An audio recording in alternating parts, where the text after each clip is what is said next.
আচ্ছা, এখানে একটা প্রশ্ন ছিল, প্রোগ্রাম শুরু করার জন্য মানে প্রথমে কি করতে হয়? একটা এমসিকিউ ছিল এখন জন্য, প্রোগ্রামের পরিবেশ তৈরি করতে হয়। প্রোগ্রামিং পরিবেশ, প্রোগ্রামিং পরিবেশটা কিভাবে তৈরি করব? প্রোগ্রামিং পরিবেশ বলতে আমরা কি বুঝবো? এটা সংক্ষিপ্ত প্রশ্নে আসতে পারে। পাইথন শুরু করার পরিবেশ কিভাবে তৈরি হবে? পাইথন শুরু করার জন্য আমাদের দুটো সফটওয়্যার লাগবে। কি কি সফটওয়্যার? একটা হচ্ছে পাইথন আর একটা হচ্ছে থনি। পাইথন এবং থনি এই দুটো সফটওয়্যার ইনস্টল করা লাগবে। দুটো ফ্রি সফটওয়্যার অনলাইনে পাওয়া যায়। ঠিকানা হচ্ছে এগুলো, ঠিকানাগুলো মুখস্থ লাগবে, এমসিকিউর জন্য লাগবে। অলরেডি একটা ছিল আজকে, এখানে এমসিকিউ তো ছিল, এটা অনেকে ভুল করছো। তোমরা গুগলের ওই অপশনটা দেখে, এটা হচ্ছে এটা পাইথন ওআরজি ডাউনলোড। এখান থেকে কি পাবো? পাইথন সফটওয়্যারটা, আর নিচে ঠিকানা থেকে পাবো থনি সফটওয়্যারটা। দুটো নিয়ে ইনস্টল করলে তারপরে পাইথনের পরিবেশ ক্রিয়েট হবে। আর কেউ যদি এমনি প্র্যাকটিস করার জন্য বাসার ল্যাপটপ বা মোবাইলে সফটওয়্যার ইনস্টল না করে প্র্যাকটিস করতে চাও, নিচে আরেকটা ঠিকানা আছে দেখো, অনলাইন অনলাইন কম্পাইলার। এটা মোবাইলেও করতে পারবা প্লাস কম্পিউটারও করতে পারবা। অনলাইনে পাইথন কম্পাইলার লিখলে সার্চ দিলে আসবে। তাহলে পরিবেশ তৈরির প্রশ্ন যদি আসে, আমরা অনলাইনের কথাটা লিখবো না, আমাদের বইয়ে শুধু কিসের কথা আছে? অফলাইনের কথা। কি কি লাগবে সফটওয়্যার? পাইথন এবং থনি। যদি সংক্ষিপ্ত প্রশ্নে আসে কি লিখবো? ঠিকানা সহ লিখে কোন সফটওয়্যার ইনস্টল করবা এটা লিখবা, দুটো ঠিকানা লিখবা, দুটো সফটওয়্যারের নামও লিখবা। এরপর আসে আমরা প্রোগ্রামিং শুরু করি। প্রত্যেকটা প্রোগ্রামিং ল্যাঙ্গুয়েজে কতগুলো বিল্ট ইন ফাংশন থাকে, মানে যে কাজগুলো বেশি করা হয় এই কাজগুলো করার জন্য ফাংশনটা তৈরি করা থাকে। যেমন তোমরা এক্সেল ক্লাস করার সময় কতগুলো ফাংশন পেয়েছো? প্রোডাক্ট, এভারেজ, এ ধরনের কতগুলো ফাংশন ছিল। প্রোগ্রামিং ল্যাঙ্গুয়েজের ক্ষেত্রে এই ধরনের কিছু ফাংশন থাকে, বিল্ট ইন থাকে, এগুলো তৈরি করা থাকে ওখানে। আর এর বাইরে লাগলে যাদের অ্যাডভান্স ইউজার যারা আছে ওরা নিজেরা আবার ফাংশন তৈরি করে নেয়, সেটা আলাদা। তো প্রথম যে ফাংশনটা আমরা শিখবো সেটা হচ্ছে প্রিন্ট ফাংশন। প্রিন্ট ফাংশনের কাজ কি? এটি হচ্ছে একটি আউটপুট ফাংশন। এমসিকিউ প্রশ্ন, প্রিন্ট একটি কি ধরনের function? Output function. Print function কিভাবে ব্যবহার করতে হবে? আউটপুট হিসেবে কোনো কিছু প্রিন্ট করতে হলে এটি ব্যবহার করতে হয়। যে টেক্সটটি প্রিন্ট করতে চাই সেটি প্রিন্টের ভিতরে সিঙ্গেল কোটেশন দিয়ে তার মধ্যে লিখতে হয়। যে কোনো প্রোগ্রামিং ল্যাঙ্গুয়েজ আমরা সাধারণত শুরু করি হ্যালো ওয়ার্ল্ড প্রিন্টের মাধ্যমে। তোমরা যে কোনো বইয়ে দেখবা প্রোগ্রামিং ল্যাঙ্গুয়েজটা শুরু হয় কি লেখা দিয়ে? এই হ্যালো ওয়ার্ল্ড লেখাটা প্রিন্ট করা দিয়ে। তো আমাদের পাইথন প্রোগ্রামিং আমরা শুরু করতেছি হ্যালো ওয়ার্ল্ড প্রিন্ট করব। আমরা একটা প্রোগ্রাম তৈরি করব, যে প্রোগ্রামের কাজ হবে এই লেখাটা প্রিন্ট করা। প্রিন্ট করা মানে শুধু ডিসপ্লে দেখানো। প্রিন্ট বলতে আমরা কাগজে প্রিন্ট করে বের করবো তা না, আউটপুট দেখাবে যে আমাদেরকে। তো থনি সফটওয়্যারটা চালু করলে যেখানে ইনপুট দিবা এই জায়গাটা এরকম, আর তার নিচে এটা থাকে, এটা হচ্ছে আউটপুট জায়গা দেখা যায় এখানে। আমরা সুবিধার্থে পাশাপাশি নিয়ে আসছি এখানে। তো এই ফাংশনটা ব্যবহারের নিয়ম কি? প্রিন্ট যেটা করব সিঙ্গেল কোটেশনের ভিতরে যেটা প্রিন্ট করতে চাই, যেটা ডিসপ্লেতে দেখাতে চাই আমরা সেটা লিখবো। তাহলে ধরো আমরা বাংলাদেশ প্রিন্ট করব বা বাংলাদেশ লেখাটা ডিসপ্লে করতে চাই, তাহলে কি লিখবো? প্রিন্ট সিঙ্গেল কোটেশনের ভিতরে কি লিখবো? বাংলাদেশ।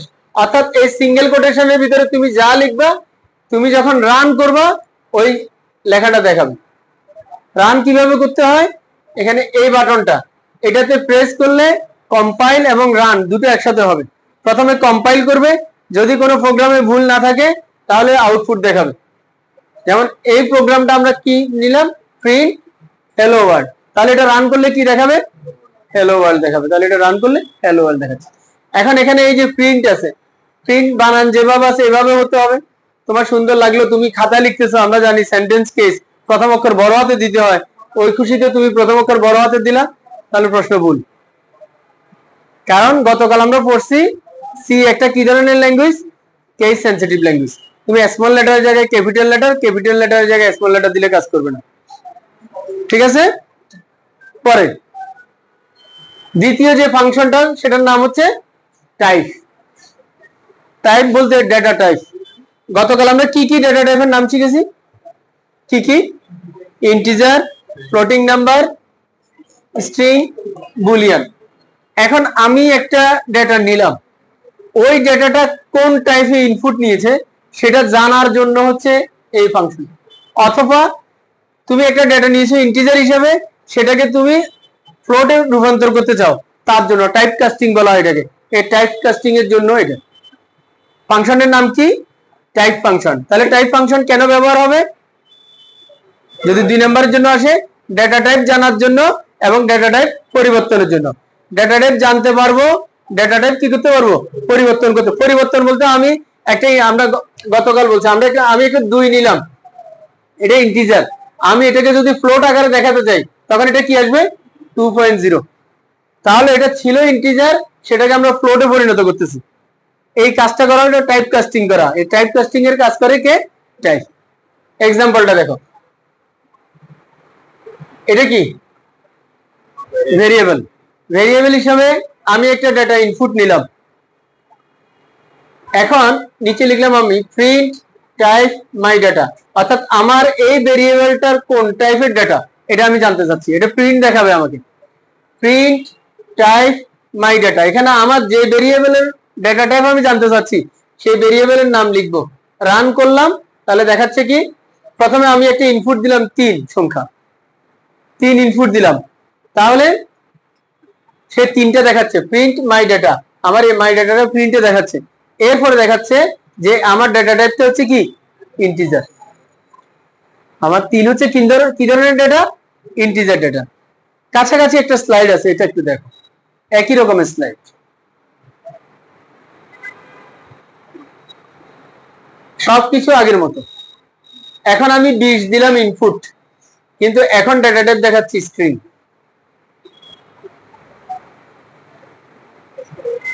আবার আগেরটা খেয়াল করো, পার্থক্য কোথায় ধরতে পারো কিনা দেখো। খেয়াল করো, আমি ইনপুট নেওয়ার সময় এই ডেটাটার আগে কি লেখা ছিল? ইন্টিজার। এটা যেই সংখ্যাটা আমি দিয়েছি সেটাকে ইন্টিজার হিসেবে কি নেওয়া হয়েছে? ইনপুট নেওয়া হয়েছে। এই কারণে তার ডাটা টাইপ কি দেখাচ্ছে?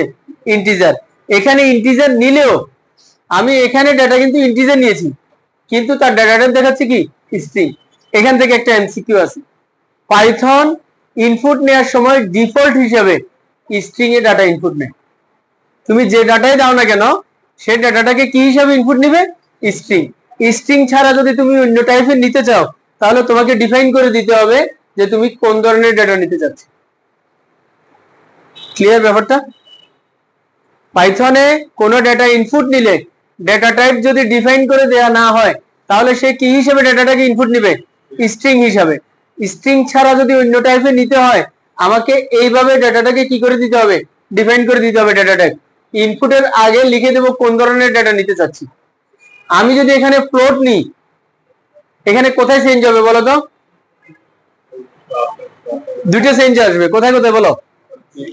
এই জায়গায় আসবে 3.0 আর এই জায়গায় আসবে ফ্লোট। এমসিকিউ তে বড় প্রশ্ন, লম্বা প্রশ্ন করতে চাইলে এই জাতীয় প্রশ্ন দিবেন। এটাকে এভাবে লিখলে কি পরিবর্তন হবে? অথবা সংক্ষিপ্ত প্রশ্ন দিতে পারে এই ধরনের প্রশ্ন। ঠিক আছে, পরেরটা দেখো, প্রোগ্রামে ডেটা ইনপুট নেওয়া। ডেটা ইনপুট নেওয়ার জন্য যে ফাংশন ব্যবহার হয় তার নাম কি? ইনপুট। আমাদের এই শুধু 3টে ফাংশনই আছে। প্রথমটার নাম কি? Print function. এটা কি কাজে ছিল? আউটপুটের জন্য। 2 নাম্বারটা ছিল টাইপ কাস্টিং এর জন্য, টাইপ ফাংশন। 3 নাম্বারটা হচ্ছে ইনপুট ফাংশন। ইনপুট ফাংশনের কাজ কি? ইনপুট নেওয়া। ইনপুট নেওয়া। ইনপুট নিতে হলে কিভাবে? প্রথমে আমরা মাই ডাটা একটা ভেরিয়েবলের নাম দিলাম, এরপর দিলাম ইনপুট। এটা দিলেই আমি একটা ডাটা তাকে কি দিতে পারবো? ইনপুট দিতে পারবো। আমি রান করলে সে আমাকে ব্ল্যাঙ্ক দেখাবে ডাটা ইনপুট দেওয়ার জন্য।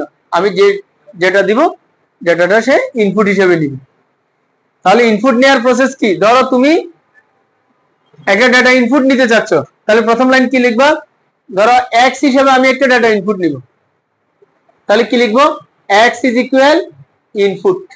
এতটুকু নিলে আমি ইনপুট নিতে পারবো। এখন আমি ডিফাইন করতে চাই আমার ওই ইনপুট ভ্যালুটা, যে ডাটাটা আমি নিব এটাকে আমি ইন্টিজার হিসেবে নিব। তাহলে কোথায় পরিবর্তন করব? x is equal int input হবে, আরেকটা ব্র্যাকেট দিতে হবে। এটা এক্সেল এর ক্ষেত্রেও ছিল, যতটা ব্র্যাকেট তুমি ওপেন করবা ততটা ব্র্যাকেট কি করতে হবে? ক্লোজ করতে হবে, তাহলে প্রোগ্রাম রান হবে না। ঠিক আছে, তাহলে ইনপুট নেওয়ার প্রসেস জানলাম, নির্দিষ্ট ডেটা টাইপে আমরা ইনপুট নেওয়ার প্রসেস জানলাম। নির্দিষ্ট ডাটা টাইপে কিভাবে ইনপুট নিতে হয়। ঠিক আছে, এরপরে দেখো যদি আমরা ইন্টিজার হিসেবে নিতে চাই, এটা একটু আলাপ করলাম আমরা একটু আগে। ইন্টিজার হিসেবে ডাটা নিতে হলে কি পার্থক্য, শুধু ইনপুটের আগে কি দিব, ইন্টিজার দিব। আসো প্রোগ্রাম শুরু করি আমরা। তিনটা সংখ্যার যোগফল ও গড় নির্ণয়। তিনটি সংখ্যার যোগফল ও গড় নির্ণয়। প্রোগ্রাম দেখে নাও, এগুলো স্লাইড দিয়ে দেওয়া হবে গ্রুপে, ওখানে দেখে নিও, প্রোগ্রামটা দেখে নাও।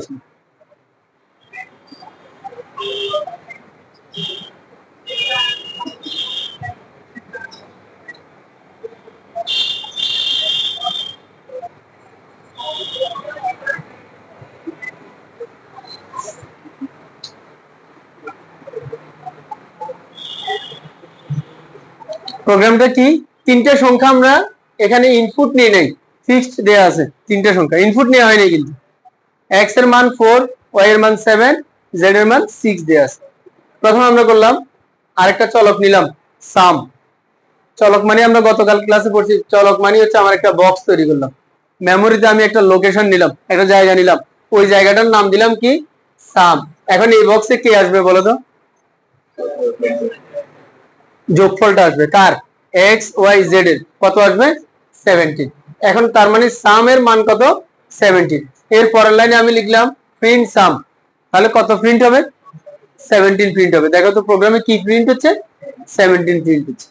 তারপরের লাইন আছে average is equal sum divided by 3। তাহলে এভারেজ নামে আমি আরেকটা কি নিলাম, ভেরিয়েবল নিলাম, ওই এখানে ভ্যালু কত আসবে, সামকে 3 দিয়ে ভাগ করলে যা হয় ওই ভ্যালুটা আসবে। পরের লাইনে আমরা প্রিন্ট এবিজি, এটা নাই, এই ডাকটা নাই, প্রিন্ট এবিজি। বুঝছো প্রোগ্রামটা, এটা একটা ক্যালকুলেটর তৈরি করলাম, মনে করো 3 সংখ্যার কি নির্ণয়ের জন্য, গড়। কিন্তু একটা সমস্যা কি, এখানে শুধু নির্দিষ্ট 3টে সংখ্যাই হবে।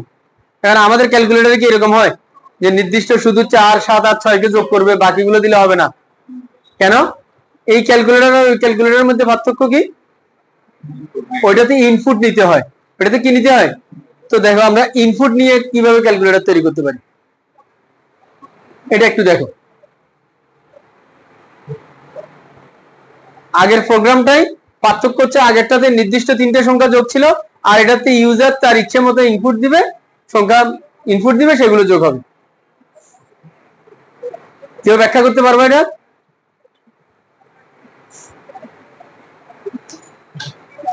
এগুলো আসবে তোমাদের পরীক্ষায়, এই জাতীয় প্রোগ্রামগুলো আসবে সংক্ষিপ্ত প্রশ্নে।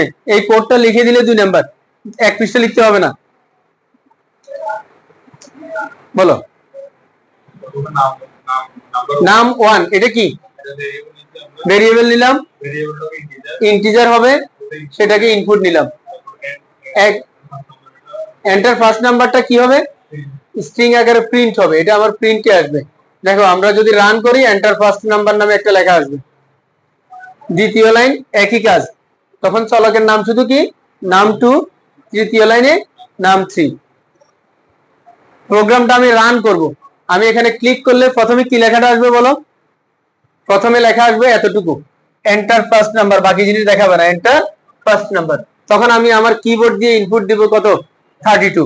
এরপর এন্টার বাটন প্রেস করব, তখন সে আমাকে দেখাবে এই লাইনটা, এন্টার সেকেন্ড নাম্বার, তখন আমি দেব 33। আবার এন্টার দিলে দেখাবে এন্টার থার্ড নাম্বার, 33 দিব।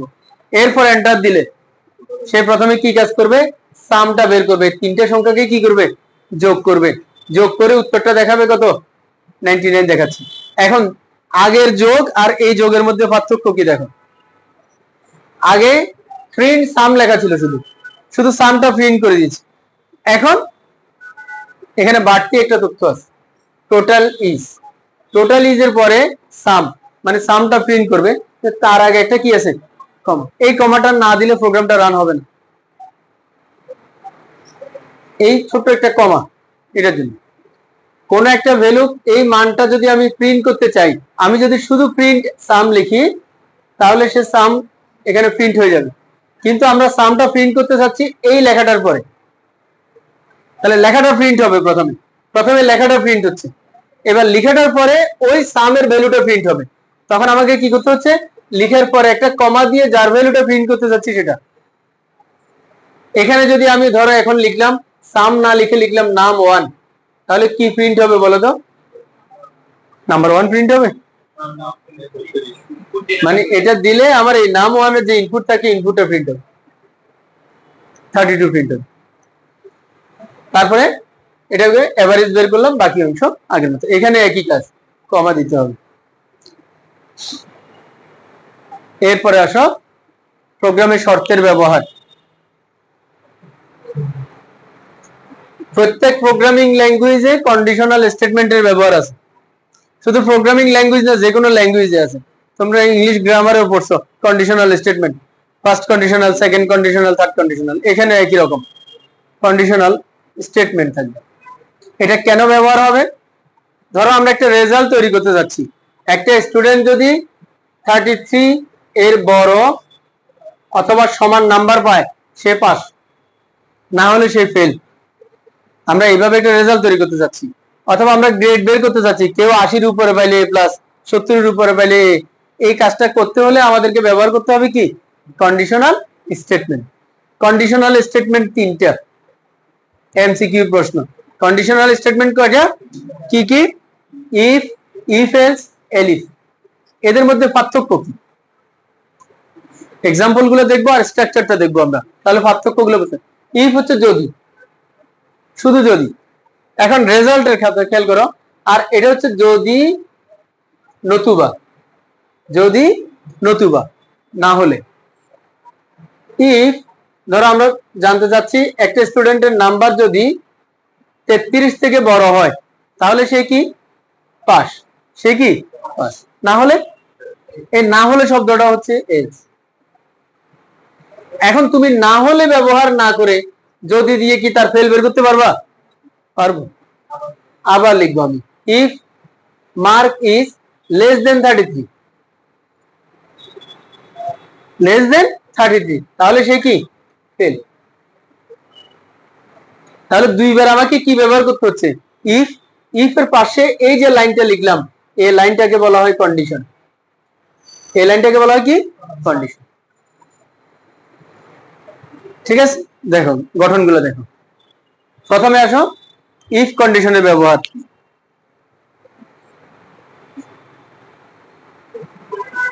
এটা হচ্ছে স্ট্রাকচার। স্ট্রাকচার বুঝলে তুমি এক্সাম্পল নিজে তৈরি করতে পারবা।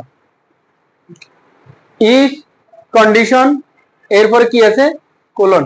এই কোলন না দিলে কাজ করবে না। প্রত্যেকটা প্রোগ্রামিং ল্যাঙ্গুয়েজে এই ধরনের কিছু সিম্বল আছে। এই কোলনটা দিয়ে যখন তুমি এন্টার দিবা, পরের লাইনটা এখানে গ্যাপ করে যাবে। এই গ্যাপটাকে কি বলে কেউ জানো? ইন্ডেন্টেশন। এটা এটার মনে করো তুমি প্রথমে দাও নাই, ভুলে গেছো দিতে, এন্টার দিলা, তাহলে এই লাইনটা এখান থেকে শুরু হয়ে যাবে, তাহলে এই কন্ডিশনটা আর এখানে কাজ করবে না। প্রোগ্রাম লিখার নিয়ম হচ্ছে এগুলো, এগুলো জানতে হবে যে আমাদের প্রোগ্রামের জন্য। তাহলে এখানে বসবে কন্ডিশনটা, এই জায়গায় কি বসবে? কন্ডিশন। এই জায়গায় হচ্ছে এই কন্ডিশনটা যদি সত্য হয় তাহলে কি প্রিন্ট করব আমি? রেজাল্ট কি আসবে সেটা এখানে। কন্ডিশন যদি কি হয়? সত্য হয়। এই ইফ এর ক্ষেত্রে কন্ডিশন সত্য হলে ফল আসবে, রেজাল্ট আসবে। এক্সাম্পল দেখো, একটা নাম্বার নিলাম, ইন্টিজার হিসেবে ইনপুট নিলাম, এগুলো আমরা আগে শিখছি। If number is greater than or equal 33, যদি নাম্বারটা 33 থেকে বড় হয় তাহলে আমি চাচ্ছি রেজাল্টটা কি? সে কি করলো? পাস করলো। You have pass. এখন যদি সে এই 33 থেকে বড় না পায় তাহলে আমাকে কি করতে হবে? If number is less then 33, you have fail. এখন আমি একটা নাম্বার ইনপুট দিলাম, ধরো 28, তাহলে কি ঘটবে ঘটনা? কি রেজাল্ট আসবে? You have fail. কি করবে সে? প্রথমে এই নাম্বারটা ইনপুট নিল কি হিসাবে? ইন্টিজার হিসাবে। এখানে গিয়ে যাচাই করবে যে নাম্বারটা 33 থেকে বড় কিনা বা 33 এর সমান কিনা। এখন এটা কি 33 এর বড় না সমান? ছোট। অর্থাৎ এই কন্ডিশনটা কি হচ্ছে না? সত্য হচ্ছে না, ট্রু হচ্ছে না। এখন আমরা জানছি এখানে যদি ট্রু হয় সে এখানে ঢুকবে। এখন ট্রু হয় নাই, তাহলে সে স্টেটমেন্টে যাবে না, সে পরের কন্ডিশনে চলে গেল। পরের কন্ডিশনে গিয়ে দেখলো যে নাম্বার ইজ লেস দেন 33। এখন কি এটা ট্রু হচ্ছে? ট্রু। ট্রু হলে কোথায় যাবে সে? স্টেটমেন্টে যাবে। স্টেটমেন্ট কি আছে? You have fail. তখন সে রেজাল্ট হিসাবে দেখাবে ইউ হ্যাভ ফেল। এখন আমরা একটা ইনপুট দিলাম কি 36, তাহলে কোনটাতে যাবে? You have pass, you have pass. এখন সেম প্রোগ্রামটা, এই একই প্রোগ্রামটা যদি আমরা আরেকটা কন্ডিশন ব্যবহার করে, সেটা হচ্ছে ইফ এলস। পার্থক্যটা খেয়াল করো। ইফ কন্ডিশন, এই কন্ডিশন ট্রু হলে স্টেটমেন্টে যাবে। আগেরটাতে বলছি আমরা যদি কন্ডিশন ট্রু হয় স্টেটমেন্টে যাবে, ফলস হলে আরেকটা কন্ডিশনে যাবে। এখন এখানে দেখো আরেকটা কন্ডিশন নাই, তাহলে কি হবে? এটা যদি ফলস হয় অটোমেটিক সে এই স্টেটমেন্টে চলে যাবে। তাহলে আমার নাম্বার যদি 33 এর বড় হয় সে পাস, 33 এর বড় না হলে সে কি ফেল। আরেকবার যাচাই করার দরকার নেই, আরেকবার যাচাই না করার জন্য এখানে কি বসবে? এলস। এটা খেয়াল করো, সেম এটা। if number is greater than or equal 33 print you have passed, else colon দিতে হবে you have failed। এখন আমরা একটা নাম্বার ইনপুট দিলাম 23, তাহলে প্রোগ্রামটা কাজ করবে কিভাবে? আমরা প্রোগ্রামের ভিতরে ঢুকতে চাচ্ছি, রেজাল্ট কি দিবে এটা তো জানি, সে ফেল করবে 23 পাইছে, এটা তো আমরা প্রোগ্রাম লাগে না, এমনি বলতে পারি 33 এ পাস হলে 23 পেলে ফেল, এটা তো প্রোগ্রাম জানার দরকার কোনো বিষয় না। প্রোগ্রাম কি কাজ করবে? এটা কি এই নাম্বারটা ইনপুট নিয়ে সে প্রথমে এই কন্ডিশনে যাবে, কন্ডিশনে গেলে কি সে ট্রু পাবে না ফলস পাবে? ফলস।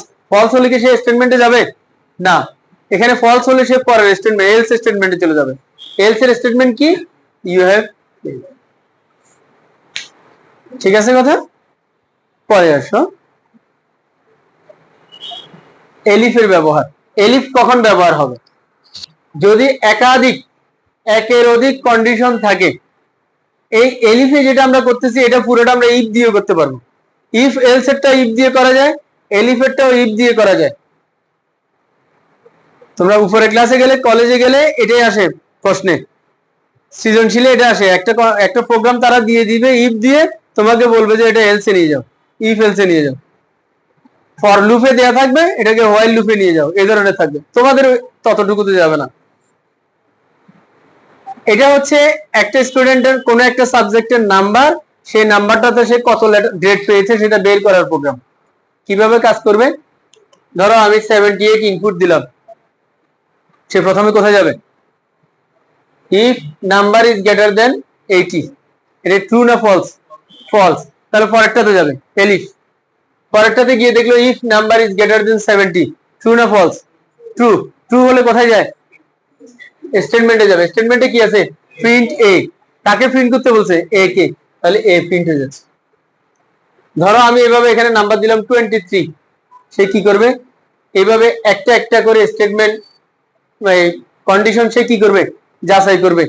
সব কন্ডিশন যাচাই করে দেখলো কোনোটাতে সে পড়ে না। দেখো আমার সর্বশেষ কন্ডিশন আছে কি? Number is greater than or equal 33, এগুলো কোনোটার সাথে কি এটা মিলে? কোনোটাতে ট্রু হচ্ছে না। কোনোটাতে ট্রু না হলে এলস, মানে এগুলোর বাইরে কিছু থাকলে সেটা। এগুলোর বাইরে কি আছে? You have failed.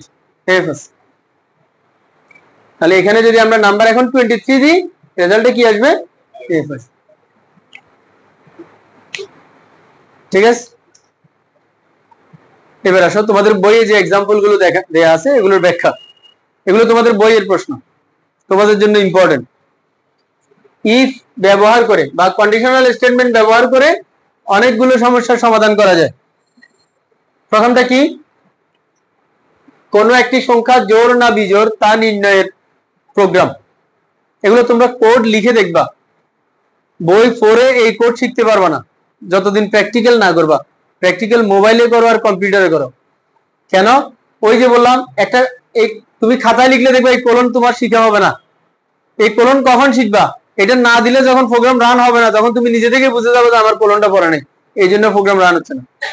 প্র্যাকটিক্যাল না করলে, মুখস্থ করে এগুলো শিখা যাবে না। একটা সংখ্যা জোড় কখন হয়? ভাগ যায় বলতে নিঃশেষে। 2 দিয়ে কোনো একটা সংখ্যাকে, একটা নাম্বার ইনপুট নিলাম, তাকে 2 দিয়ে ভাগ করলাম, যদি ভাগশেষ 0 হয় তাহলে সে জোড় সংখ্যা।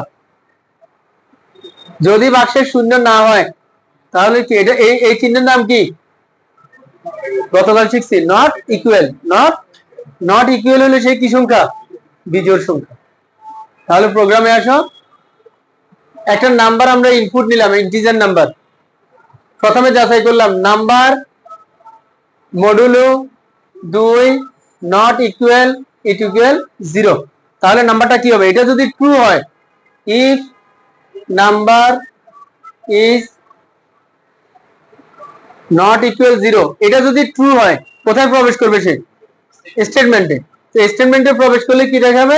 নাম্বার ইজ অড, নাম্বারটা বিজোড়। নাম্বারটা কি? বিজোড়। আর এটা যদি কি হয়? ফলস হয়, কোথায় যাবে? এলসে। এলসে গেলে কি দেখাবে? নাম্বারটি জোড়। তাহলে ধরো আমি একটা নাম্বার ইনপুট দিলাম 67, সে 67 কে কি দিয়ে ভাগ করবে? 2 দিয়ে ভাগ করে দেখবে ভাগশেষ কত? ভাগশেষটা দেখতেছো যে 0 9, 0 ভাগশেষটা 0 নট ইকুয়াল 0। এই reminder 2 67 reminder 2 is not equal কি? 0। তাহলে 0 যদি না হয় সংখ্যাটা কি সংখ্যা? বিজোড় সংখ্যা। তখন সে দেখাবে কি? Number is odd. এই প্রোগ্রামটা আরেকভাবে লেখা যায়, কেউ বলতে পারবে কিভাবে? আমরা এখানে এটাকে না দিয়ে এখানে যদি এটা ব্যবহার করতে চাই তাহলে কি লিখবো বলো তো? If number percent 2 0 0 is equal কি? 0। এটা দিলে এখানে, তখন এখানে কি লিখবো? নাম্বার ইজ ইভেন, তখন নিচে লিখবো number is odd. Same program একইভাবে কাজ করবে। নির্ভর করবে কিসের উপর? কন্ডিশনের উপর। পরেরটা, কোনো একটি সাল অধিবর্ষ বা লিপ ইয়ার কিনা নির্ণয় করার প্রোগ্রাম। কোনো একটা সাল অধিবর্ষ বা লিপ ইয়ার কিনা সেটা নির্ণয় করার প্রোগ্রাম। কখন একটা সাল লিপ ইয়ার হয়? 4 দিয়ে ভাগ করলে। মুখস্থ, আমরা ছোটবেলা থেকে শিখেছি, কিন্তু আসলে সেটা না। লিপ ইয়ার হওয়ার জন্য আরো কিছু শর্ত আছে। লিপ ইয়ার হওয়ার 1 নম্বর শর্ত হচ্ছে সালটাকে 400 দিয়ে ভাগ যেতে হবে। 400 দিয়ে ভাগ দিলে সে লিপ ইয়ার। প্রথমে যাচাই করতে হবে এটা 400 দিয়ে ভাগ যায় কিনা।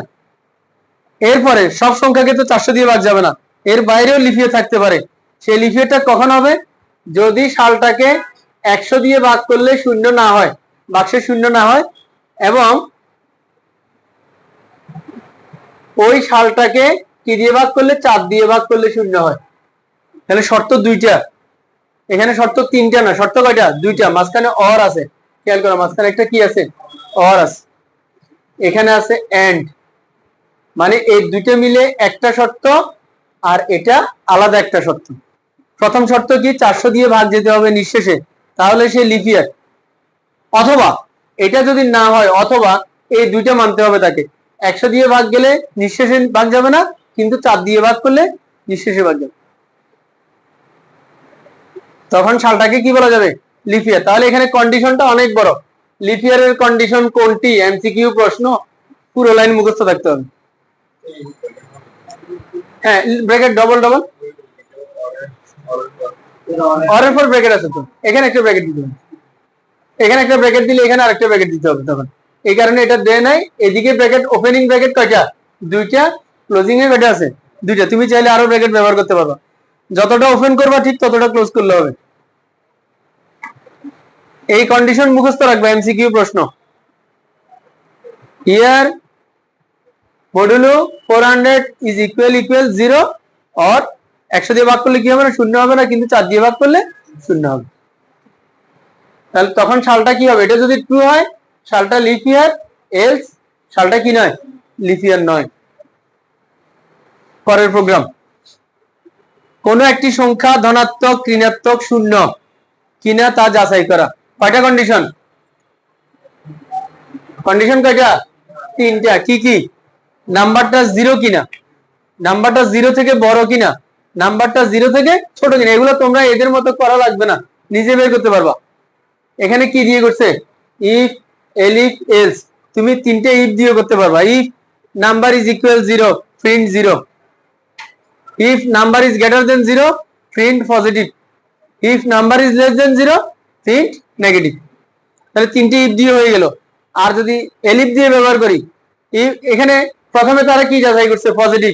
ধরো আমরা প্রথমে যাচাই করবো 0, পারবো না? কি লিখবো প্রথমে? If number is equal 0, print 0। Elif number is greater than 0, print positive. Else number is negative. তুমি যে কোনোটা যে কোথাও বসাই, শুধু কন্ডিশনের সাথে স্টেটমেন্ট মিলাতে পারলে হবে। ঠিক আছে, এরপর দেখো আমরা যদি এক্সাম্পলে যাই,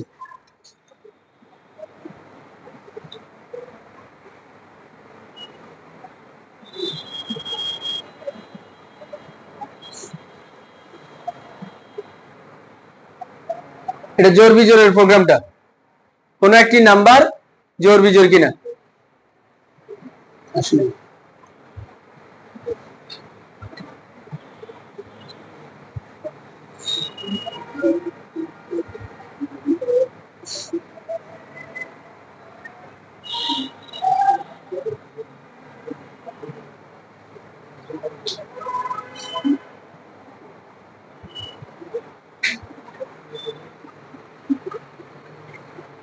এই হচ্ছে আমাদের থনি সফটওয়্যার।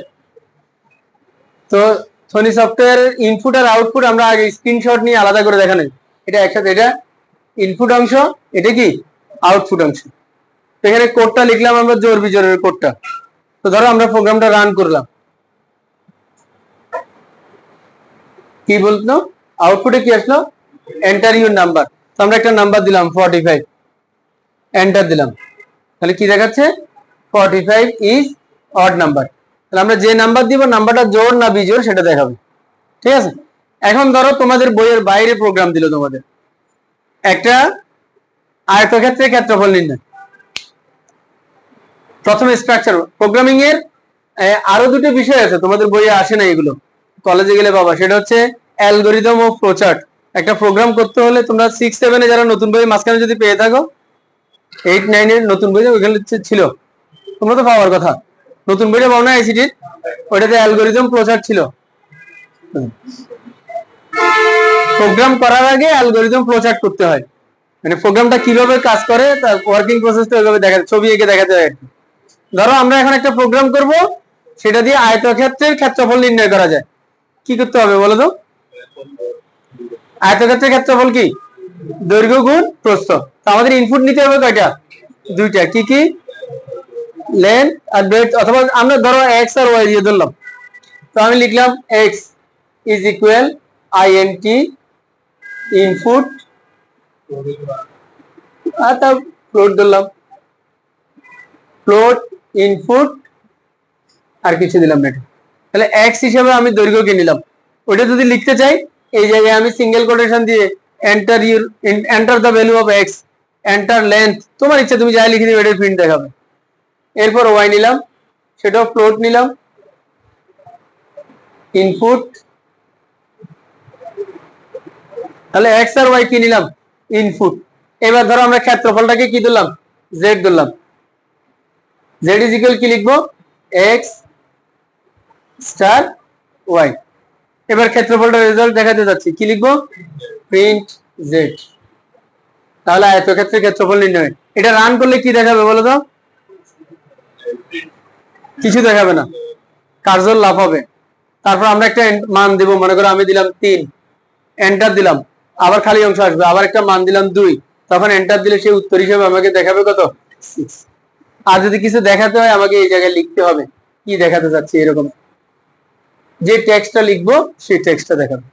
এইরকম করে যতগুলো ক্ষেত্রফল বের করা, তুমি ম্যাথে ক্ষেত্রফলের সূত্র জানলে এটা প্রোগ্রামিং এ ব্যবহার করতে পারবা।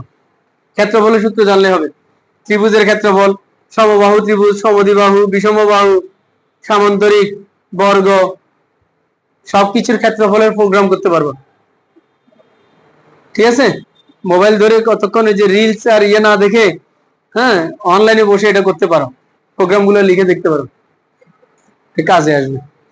প্রোগ্রাম না লিখলে, যদি কোডিং আসে তোমাদের 2 নম্বরের জন্য, 2 এর জন্য যদি কোডিং আসে, প্র্যাকটিক্যাল না করলে কোডিং এ ভুল করবা, এগুলো মুখস্থ রাখা সম্ভব না। তোমার বইয়ের গুলো যে আসবে এরকম তো না, বইয়ের বাইরেও আসতে পারে, ছোটখাটো প্রোগ্রাম গুলো আসতে পারে। ঠিক আছে,